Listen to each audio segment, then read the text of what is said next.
¿Sí? Ahí sí.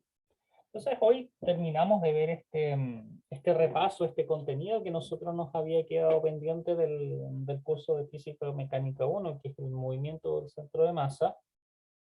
Haciendo un breve repaso, yo les había mostrado en la clase del lunes, nuestra primera clase del semestre, qué era el centro de masa, ¿cierto? Que no es más que un promedio ponderado de las posiciones de las partículas. Todo esto suponiendo que nosotros tenemos un conjunto discreto de partículas. Para un conjunto continuo, el centro de masa no es más que una integral. Pero para un conjunto discreto, es una sumatoria, en donde el vector posición centro de masa, este R sub m que está definido acá, no es más que 1 dividido por la masa total, por esta suma que se encuentra acá de la masa de la partícula I por la posición de la partícula I respecto a un cierto sistema de referencia. Eso es aquí como el detalle más importante. Todo esto en función a un sistema de referencia. Si yo cambio mi sistema de referencia, la posición del centro de masa va a cambiar porque es una magnitud vectorial. Y acá el R sub I y el R sub es simplemente la coordenada X por unitario, más la coordenada Y por J unitario, más la coordenada Z por K unitario. Y esto obviamente se puede separar por coordenadas, tal cual nosotros lo habíamos visto en la clase del lunes. Entonces teníamos XCM igual 1 sobre M, la suma de MI por XY, etc. Eso para X, para Y, para Z. En el fondo aquí lo estoy juntando todo. Entonces esta era la primera parte importante, cómo calcular el centro de masa, ¿cierto? Eso es lo que nosotros habíamos visto. Entonces aquí yo les tengo una pregunta tipo prueba de conocimientos, en realidad,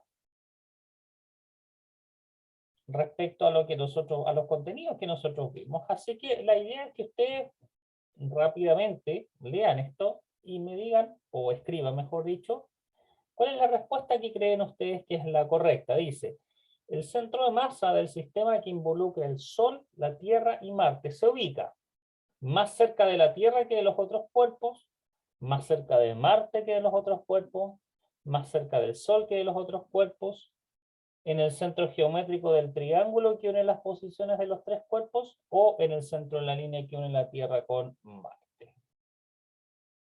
Más cerca del Sol, escribe Catalina. ¿El resto está de acuerdo? ¿Tienen alguna otra idea? O ya Sebastián también escribe la C, Constanza piensa que es la A.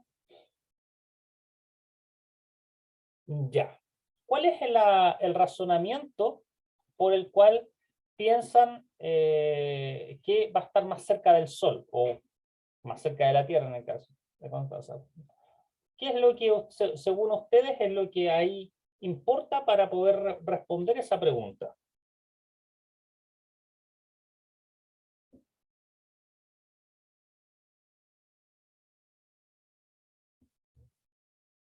¿Cuál es la diferencia, lo que más diferencia el Sol a la Tierra? La cantidad de masa de los cuerpos involucrados, ¿cierto?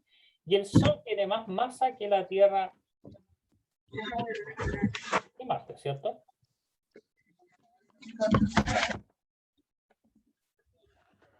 ¿Hay un micrófono encendido por ahí o alguien quiere hablar?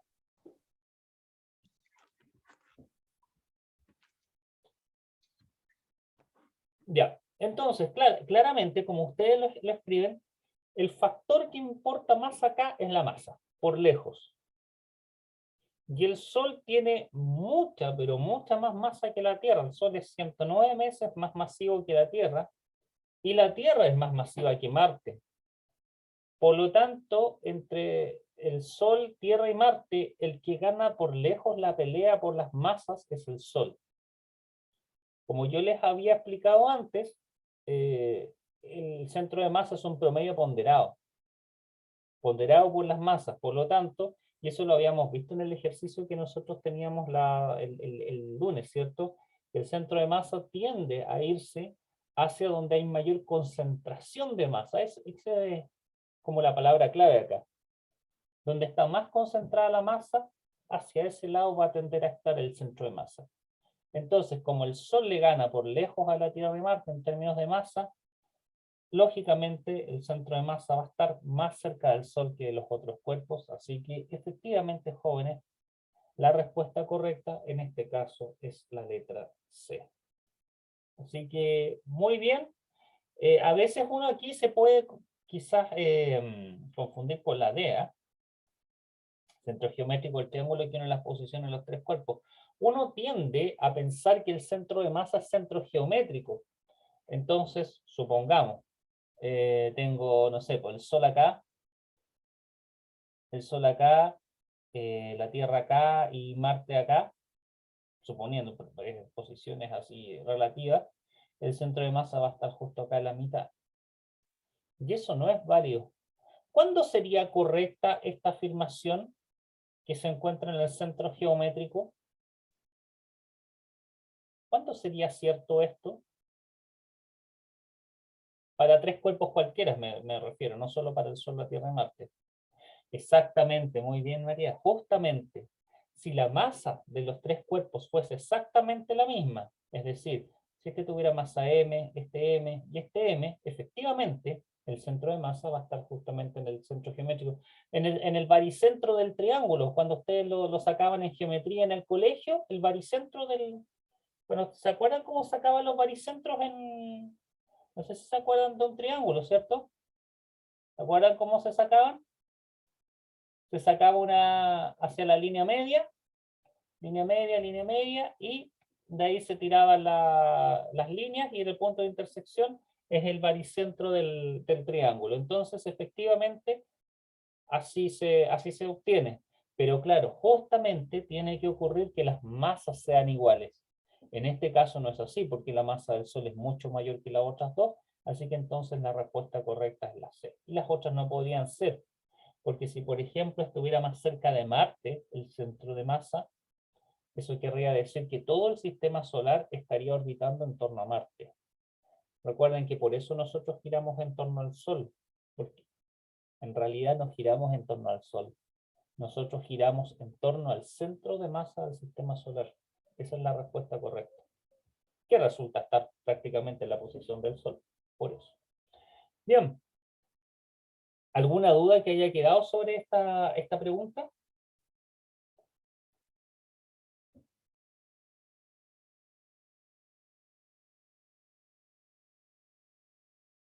Entonces pasamos a nuestro nuevo tema.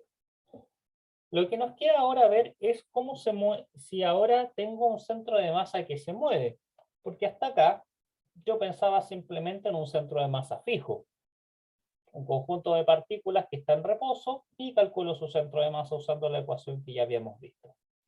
Pero ¿qué pasa si ahora yo tengo un sistema de partículas y ese sistema se está moviendo?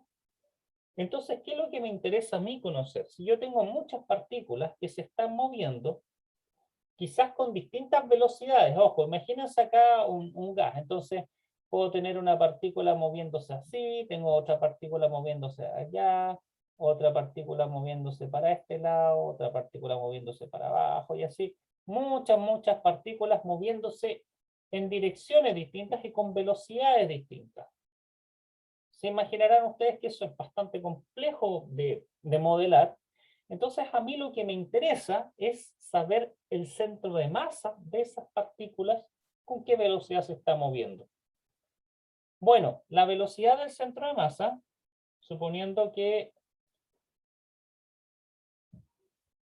acá está supongamos que en alguna parte por acá está el centro de masa, lo que me interesa a mí es la velocidad con la que se mueve ese centro de masa, el BCM. Y la velocidad del centro de masa, fíjense qué interesante, no es más que la derivada de la posición del centro de masa con respecto al tiempo. Y esto es aplicar cinemática de física mecánica 1, porque recuerden ustedes que velocidad era la derivada de la posición respecto al tiempo. Por lo tanto, la velocidad del centro de masa es la derivada de la posición del centro de masa respecto al tiempo. Y fíjense ustedes que si yo reemplazo en la ecuación que estaba al comienzo de nuestra diapositiva, esta de acá, la derivada de esto, yo aquí me salté un paso quizás en la definición, pero la derivada respecto al tiempo de toda esta expresión no va a afectar el m de acá, no va a afectar el m de acá, sino que va a afectar solamente este r. Que recuerden ustedes que de r a dt no es más que la velocidad de la partícula i, que justamente lo que aparece acá. Así que miren qué interesante, la velocidad centro de masa también es un promedio ponderado, pero ahora es un promedio ponderado de las velocidades de cada una de las partículas. Y esto sí que es súper interesante, porque como les digo, todas las partículas, piensen esto como en un gas. En un gas ustedes saben que todas las partículas se están moviendo con velocidades aleatorias. En módulo, las rapideces pueden ser aleatorias, siguen una distribución de velocidad. Eso lo van a ver en termodinámica más adelante, pero siguen lo que se llama una distribución de Maxwell. Pero también van a seguir direcciones aleatorias. Por lo tanto, como les digo, es súper poco informativo saber con qué velocidad se mueve cada una de las partículas del gas. Pero es mucho más interesante saber con qué velocidad se mueve el centro de masa, y eso lo hacemos a través de esta expresión. 1 sobre la masa por velocidad de suma de las masas de la partícula y por la velocidad particular. Pero, ¿qué es este término que está acá? ¿Se acuerdan ustedes? Eso lo vimos al final del semestre pasado. Masa por velocidad, ¿qué era?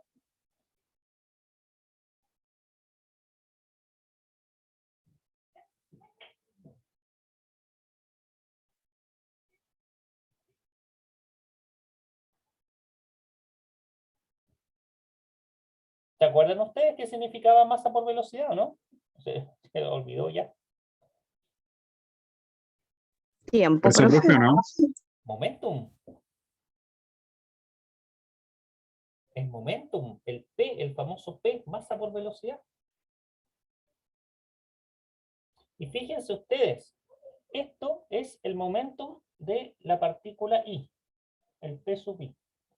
Y si yo sumo todos los momentum de todas las partículas, lo que obtengo, la suma completa, toda esta expresión que está acá, que yo estoy poniendo entre paréntesis, es justamente el momentum total de mi sistema. Así que miren qué interesante lo que vamos a llegar. La velocidad del centro de masa es el momentum total del sistema, ojo, de todo el sistema, de todas las partículas, dividido por la masa total. Por lo tanto, si yo reacomodo esta expresión que yo tengo acá al lado izquierdo, paso la masa multiplicando, yo puedo decir que el momentum total del sistema no es más que la masa total del sistema por la velocidad del centro de masa. Y eso sí que es un resultado muy interesante. Porque fíjense ustedes que esto me quiere decir que, imagínense, tengo un gas de 1000 partículas o de 100.000 partículas. No necesito, si yo quisiera conocer el momentum total de ese gas, simplemente sabiendo la velocidad del centro de masa, y obviamente la masa de las 1000 partículas, que si son todas iguales se puede calcular, puedo encontrar el momentum total del sistema. Sin haber nunca conocido cuánto valían las velocidades individuales de cada una de las partículas que componen este sistema. Así que esta expresión es súper importante y eso tiene que quedar ahí guardado. El momentum total va a ser entonces masa total por velocidad del centro de masa. Ahora, esto no es lo único que nosotros podemos deducir de todo esto. Ahora recordemos otra cosa y tratemos de involucrar fuerzas acá, ley de Newton. Vamos a hacer la siguiente suposición. Si tengo que esta sumatoria que está acá, es la suma de las fuerzas externas sobre el sistema, esta que aparece acá, suma de fuerzas externas, entonces ustedes se acuerdan, o a lo mejor ya se les olvidó, así que no importa, lo recordamos ahora, que había una relación entre momentum y fuerza, ¿Qué era lo que nosotros teníamos? La suma de fuerzas externas. Nosotros habíamos visto en física mecánica 1 que era la derivada del momentum respecto al tiempo. Por lo tanto, fíjense ustedes lo que hice. Donde decía P total, el momentum, lo reemplacé. Fíjense que acá también me salté un paso, pero para que no se compliquen por lo que está acá. Recordemos, el P total como vector no era más que masa total por la velocidad del centro de masa. Yo digo que la suma de las fuerzas externas es la derivada del momentum total respecto al tiempo. Así que va a ser la derivada respecto al tiempo de m por la velocidad del centro de masa. Pero, si ustedes recuerdan, la masa es independiente del tiempo, por eso esa masa yo la saco, porque es una constante. Así que va a ser m por de la velocidad del centro de masa respecto al tiempo. ¿Y alguien me puede decir, jóvenes, qué es esto? Derivada de la velocidad del centro de masa con respecto al tiempo, ¿qué es? También es física mecánica 1. Si derivo la velocidad, ¿qué cantidad física me da?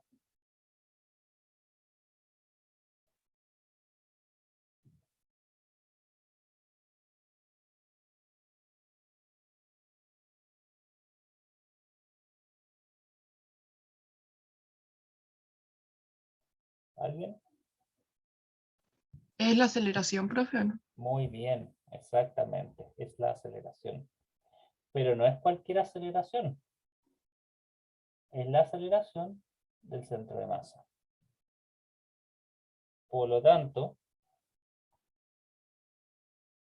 si nosotros seguimos con esto, eso va a ser igual a la masa por la aceleración del centro de masa. Y miren qué interesante. Suma de fuerzas igual masa por aceleración. ¿Qué era eso?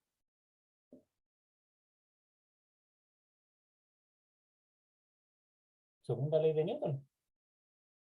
Acá estamos nuevamente redefiniendo la segunda ley de Newton, pero respecto al centro de masa. Es lo que teníamos acá, entonces, suma de fuerzas externas es masa por aceleración del centro de masa. Segunda ley de Newton, pero ahora, ojo, no es para una sola partícula, como lo habíamos hecho siempre en física mecánica 1, sino que ahora es para una colección, para un sistema de partículas. Y esto reafirma todo lo que nosotros habíamos dicho el lunes. ¿Se acuerdan que yo les dije el lunes que la gracia de trabajar con el centro de masa es que cuando yo tengo muchas partículas y tengo una fuerza externa actuando sobre ese millón de partículas, por ejemplo, no me importa lo que le ocurra a cada una, sino que yo puedo reemplazar todo eso, todos esos efectos que produce la fuerza sobre eso, o sea, todas esas interacciones, por la fuerza, por las fuerzas externas que están actuando solamente sobre el centro de masa de mis partículas. Así que esa es como la gran moraleja de todo lo que vimos el lunes y de lo que estamos viendo ahora. Si tengo muchas partículas, no me interesa lo que pasa con cada una, solamente me interesa lo que ocurre con su centro de masa. Ese es el que manda acá. Así que esta ecuación es importante, suma de fuerzas es masa por la aceleración del centro de masa, y la otra ecuación importante es entonces que el momentum total es masa por velocidad del centro de masa. Preguntas.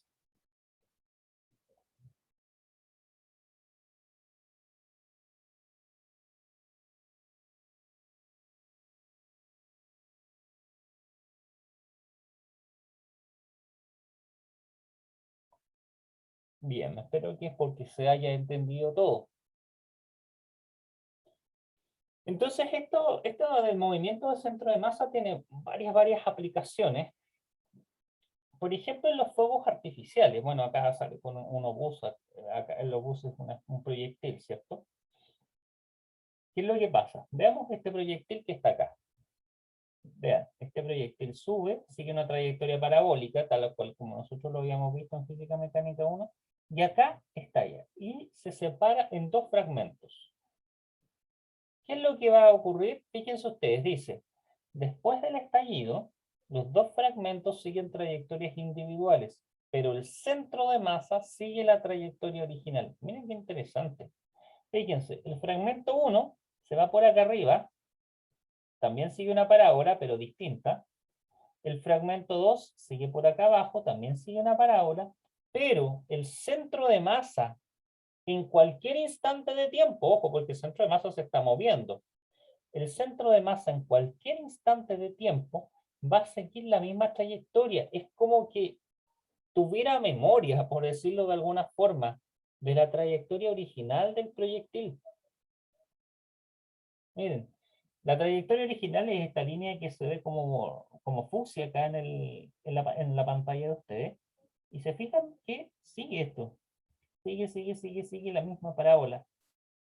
Entonces acá, si ustedes se fijan, este es el centro de masa, acá, este es el centro de masa, acá también. Estas se separan, siguen su propia trayectoria, pero el centro de masa se mantiene.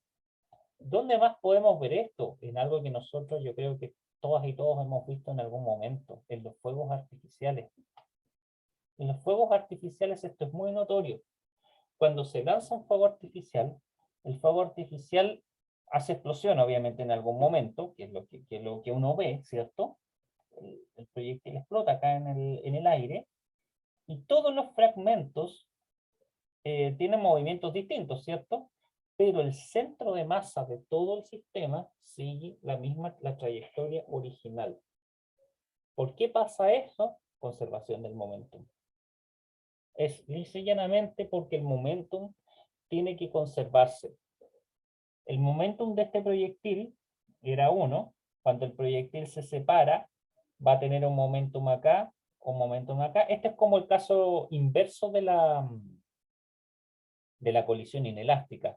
Está como todos los fragmentos pegados al principio y después los fragmentos se separan. Y por conservación del momentum, el centro de masa se tiene que mover con la misma trayectoria original. Así que efectivamente eso es algo que nosotros hemos visto siempre a través de los fuegos artificiales. Otra forma es lo que yo les voy a mostrar en este video. Demos un segundito para acá. Tengan cuidado porque a veces yo voy a compartir el sonido ahora de mi computador para que ustedes puedan escuchar el sonido de este video. Si es que están con audífonos, tengan cuidado porque a veces puede haber un salto de volumen. Si se escucha mal, me escriben por el chat y me dicen por favor.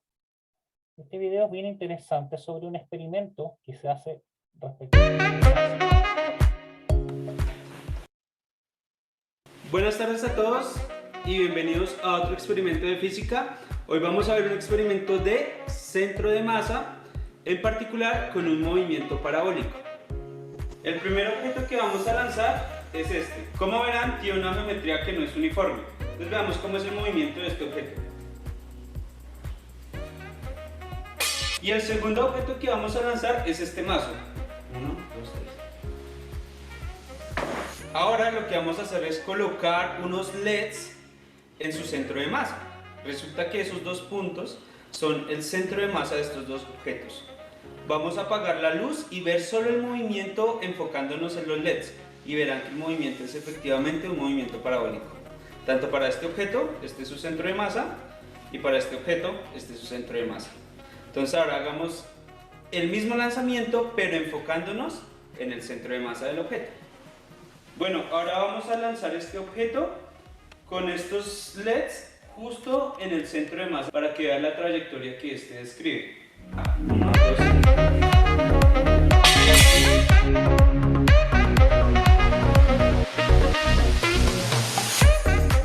Bueno, ahora vamos a lanzar este mazo con los LEDs justo en su centro de masa.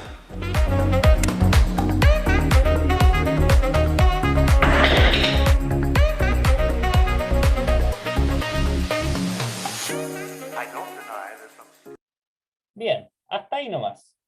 Yo creo que no es necesario seguir viendo un poquito más. Primero, preguntas jóvenes, hacia ustedes, para ustedes. ¿Qué trayectoria seguía el centro de masa de estos dos objetos? Solo el centro de masa.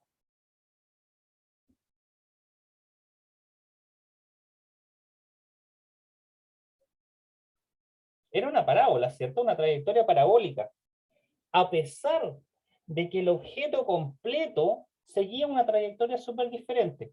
Lo que yo estoy haciendo acá, de hecho, es adelantar un poquito lo que vamos a ver en unas 2 o 3 semanas más cuando veamos rotación y traslación combinada. Lo que está ocurriendo acá, y esto se ve súper claro al principio, miren ustedes. Esta parte, fíjense ustedes acá cómo gira esto. Fíjense que el cuerpo como un todo hace una parábola, pero el cuerpo en sí está rotando. Y este mazo también está rotando a medida de que está elevando. Esto es lo que se conoce como rotación más traslación del centro de masa. El centro de masa se mueve como una parábola perfecta, como ustedes lo dijeron, pero el cuerpo como un todo tiene un movimiento mucho más complejo, ¿cierto? Porque está girando a su vez. Y ese giro va a tener que ver con su momento de inercia, que es algo que vamos a ver ya en la clase del lunes. Así que, ¿por qué yo les estoy mostrando eso? Porque el centro de masa tiene un movimiento súper definido siempre, independiente de que el movimiento más complejo del sistema, en este caso un sólido rígido, sea distinto, no sea solamente una parábola, sino que es un movimiento más complicado. Bien, eso era lo que yo les quería mostrar en la clase de hoy. Ahora nos quedan 2 ejercicios en los que van a trabajar ustedes, pero respecto a todos los contenidos que hemos visto hoy sobre el movimiento del centro de masa, ¿se entendió? ¿Se entendió bien? ¿Más o menos? ¿Se necesita alguna explicación de nuevo? Tiempo tenemos, así que díganme.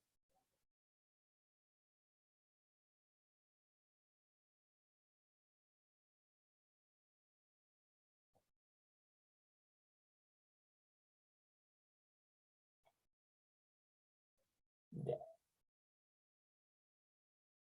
En el PDF yo voy a dejar, cuando suba el PDF de esto, voy a dejar aquí abajito, porque no lo tengo acá, el link del video, si es que lo quieren ver con un poco más de cuidado más adelante. Bien. Me queda un ejemplo, antes de que veamos los ejercicios.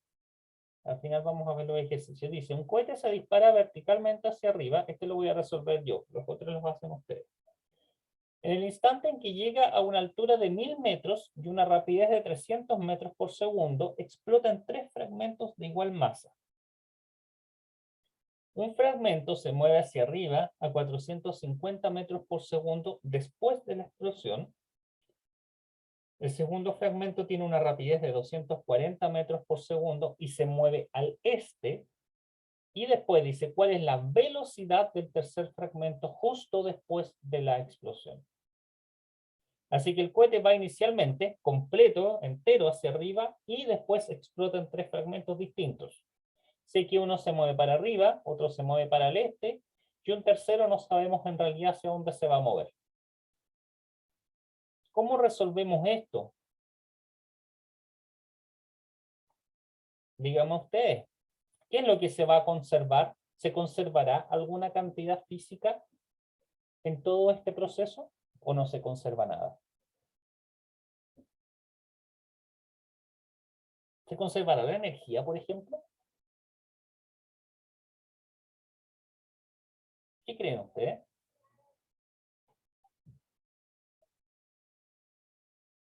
No tengan miedo de equivocarse. Los mensajes del chat no se ven en la grabación, así que no se preocupen. ¿Se conservará la energía o no?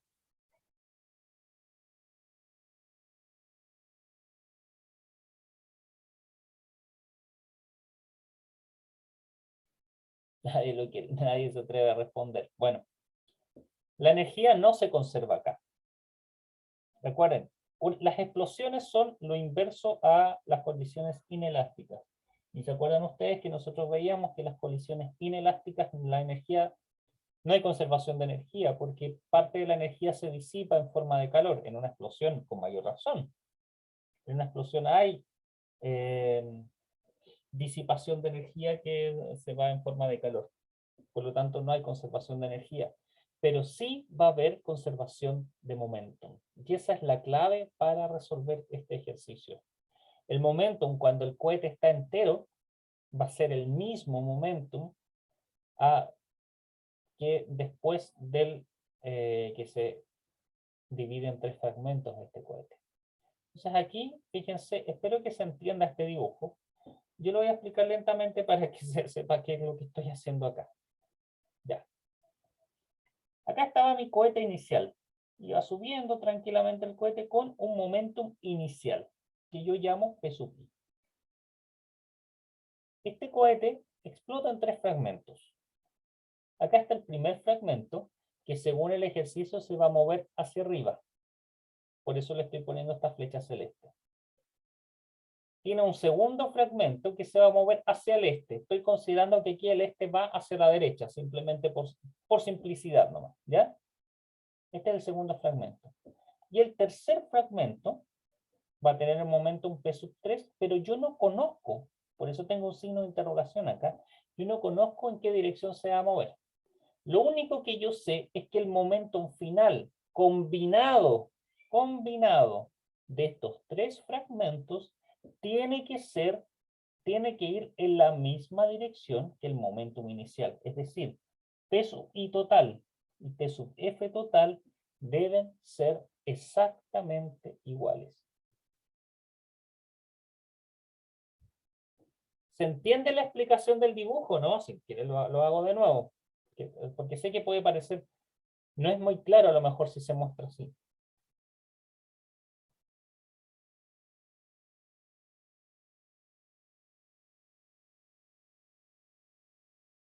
Ya, el silencio de todos los jóvenes, así que si no veo preguntas, yo voy a seguir adelante. Bien, vamos a llamar M mayúscula a la masa total del cohete. La masa del cohete es, de hecho no la tenemos, no, en ningún momento se nos dice. Se nos da el valor exacto, pero en realidad no importa, se nos va a cancelar eventualmente. La masa total, el momentum inicial, perdón, del cohete va a ser masa por velocidad del centro de masa. Estoy suponiendo acá los ejes de esta forma. Eje X así, hacia el este, y el eje Y hacia la dirección vertical. ¿De dónde salió este 300? Dice, se mueve, va a una altura 1000 metros, esto es un distractor, esta altura nunca nos importa a nosotros, pero con una rapidez de 300 metros por segundo verticalmente hacia arriba. Por eso va a ser 300 metros por segundo por la masa en la dirección J unitario porque va hacia arriba. Recuerden, momentum es masa por velocidad. Este numerito, esto que está acá, es el momentum total inicial de mi cohete, antes de que se separe en 3 partes iguales. Veamos ahora cuánto vale el momentum final. El momentum final va a ser momentum final del primer fragmento, vean acá, P1F, más momentum final del segundo fragmento, este que está acá, más momentum final del tercer fragmento. Pero fíjense ustedes que yo puedo encontrar fácilmente el enunciado este y este. Este es el que yo no conozco. ¿Cómo lo hago? Fíjense. El primer fragmento se mueve hacia arriba a 450 metros por segundo y el segundo fragmento se mueve hacia la derecha a 240 metros por segundo. Y cada fragmento tiene la misma masa. Entonces, si la masa total es m, díganme ustedes, ¿cuánto debe ser la masa de cada fragmento?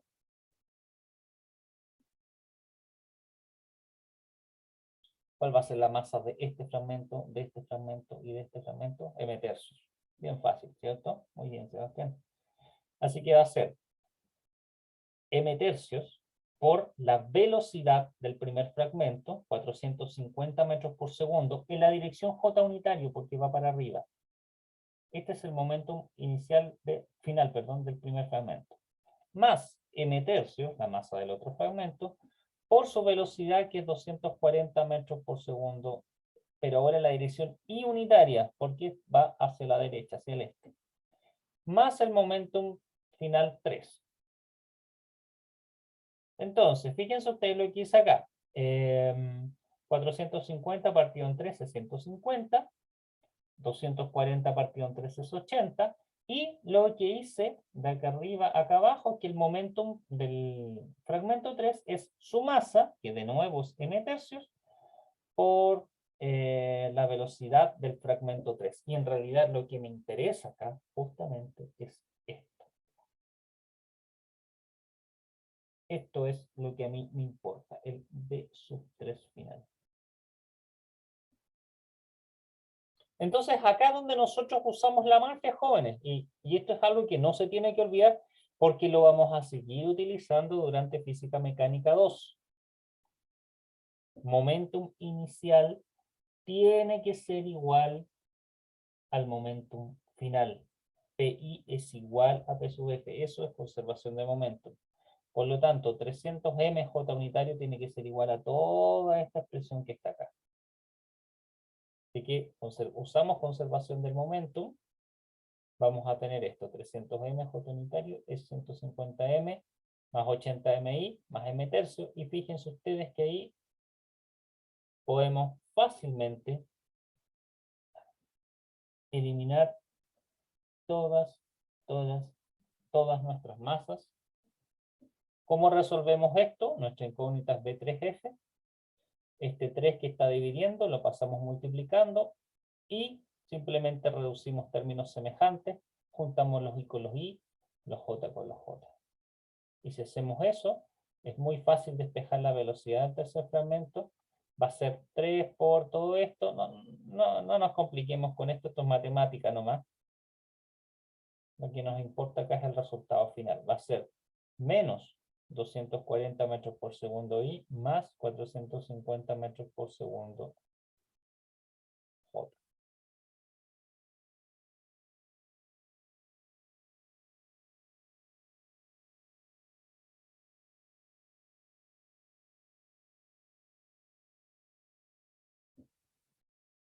Entonces, si ustedes se fijan, esto quiere decir que miren, el primer fragmento del cohete se fue para arriba, el segundo fragmento del cohete se fue para la derecha, y este tercer fragmento del cohete, que es el que nos faltaba, va hacia el oeste, porque es negativo en I, y va hacia arriba. Por lo tanto, va a ir en esa dirección. Así que esa va a ser entonces la forma en la que se van a separar los tres fragmentos de este cohete, y este va a ser el resultado final entonces para nuestro ejercicio. ¿Preguntas?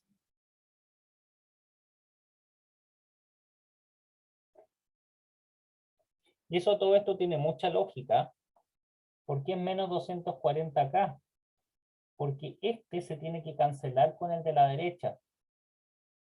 Porque recuerden ustedes que el cohete se movía solo para arriba inicialmente. Entonces yo después no puedo tener momentum final ni a la izquierda ni a la derecha. Mi momentum final solo tiene que apuntar hacia arriba. Por esa razón, todo lo que va hacia la izquierda acá, de este fragmento, se tiene que anular con todo este momentum que va hacia la derecha de este otro fragmento.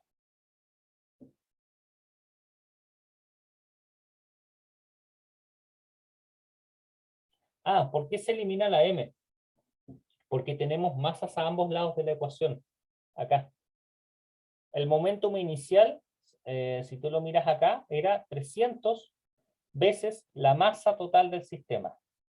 De acá lo que yo tenía era que cada una de las masas va a ser m tercio, m tercio y m tercio, que es la que tengo acá.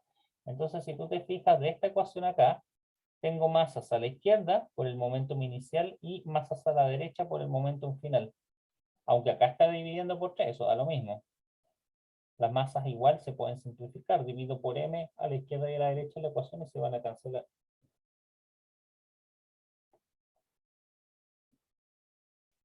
Y como ustedes ya saben a estas alturas, en general, cuando yo tengo masas, la gran mayoría de las veces nuestras masas se nos van, se nos eliminan. ¿Alguna pregunta? ¿Otra pregunta?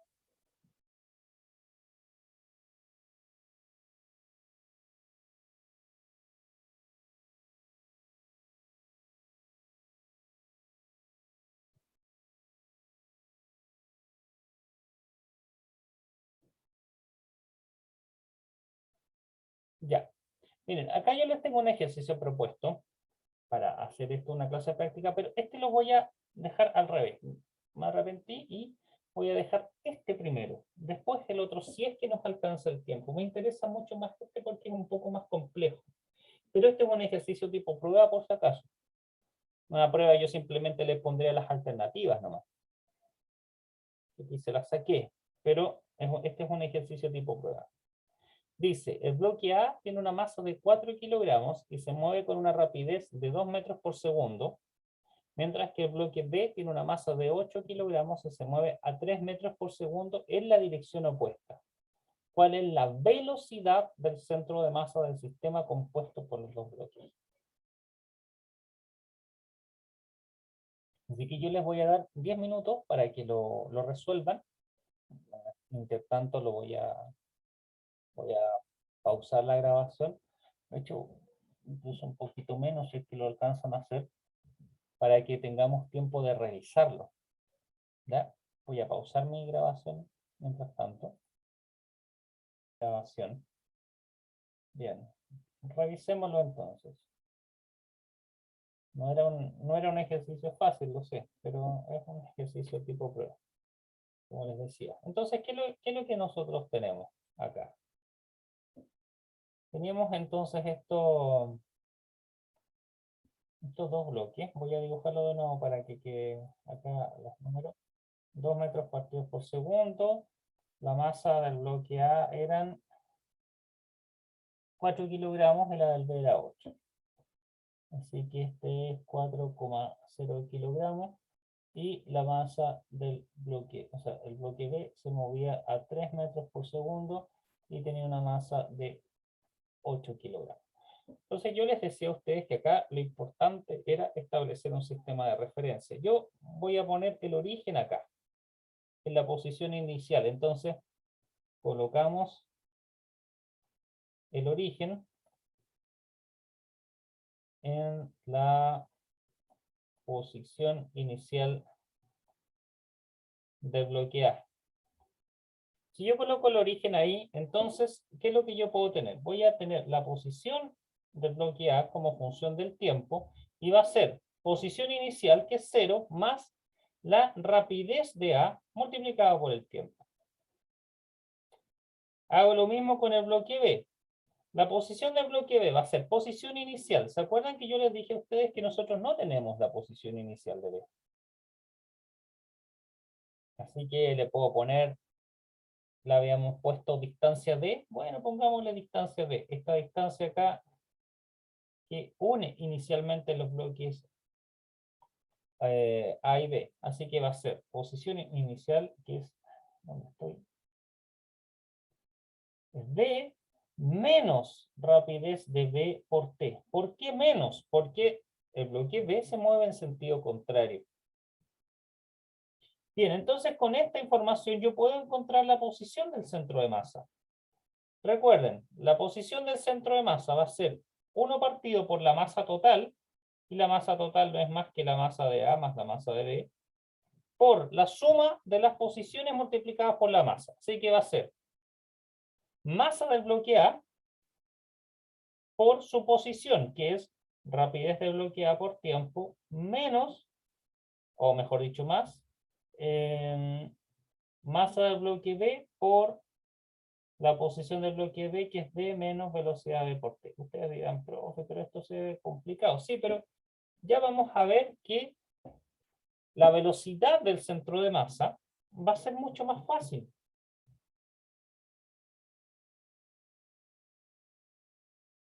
La velocidad del centro de masa, ya lo habíamos visto, no era más que la derivada de la posición del centro de masa respecto al tiempo.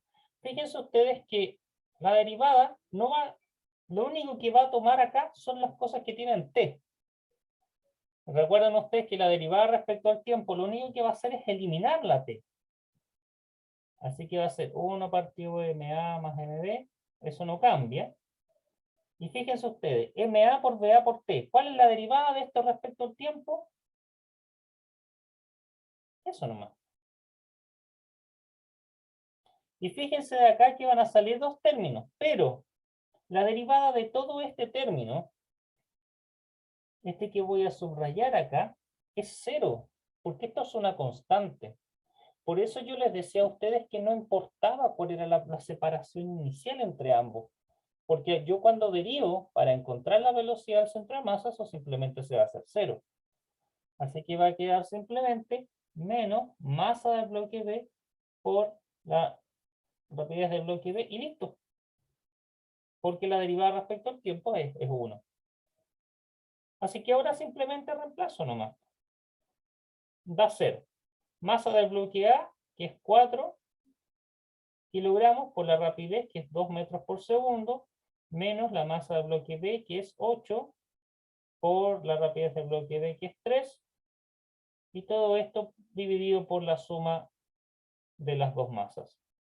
Así que si ustedes se fijan, esto es 8 menos 24 partido en 12, y como esto está todo con dos cifras significativas, suponiendo que esto es un ejercicio de prueba con las alternativas, y ahí debería ser consistente yo, eso me va a dar menos 1,3 metros partidos por segundo. O bien, ¿cómo se escribiría como alternativa? 1,3 metros por segundo en la dirección del bloque B. Lo cual tiene un poco de sentido común, porque el bloque B tiene más masa y va más rápido que el bloque A, por lo tanto, el centro de masa va a tender a seguir más al bloque B que al bloque A. Preguntas sobre este ejercicio, jóvenes.